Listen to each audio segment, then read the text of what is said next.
ukuri ujye wisengera nawe Imana igikumva. Bibiliya iti icyo muzasaba data cyose mu izina ryanjye muzagihabwa. Ariko bisi yunamiwe n'ubuyobe bwo kuvuga ngo ngwino ngusengere, ushaka visa ngwino ngusengere, ugiye gukora ikizami ngwino ngusengere. Kandi ubwo buri sengesho n'igiciro, buri sengesho n'ifaranga. Twese turi abana b'Imana. Imana itwumva kimwe nk'abana bayo.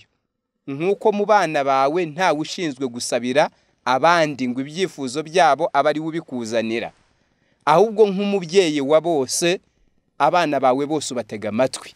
Imana natwe turi abana bayo. Ari pasiteri n'umwizera, twese Imana idutega amatwi. Umva ukuri nawe ujye wisabira, Imana irakumva, ntukayobwe. Umuntu ati ibyaha byawe bimbwire mbikubwirira, Imana ibikubabarire. Kubera iki? Ibyo si umucyo w'ijambo ry'Imana. Undi ati zana amafaranga yawe nyasengere nucuruza uzunguka. Umva ukuri uzajye wivugana n'Imana.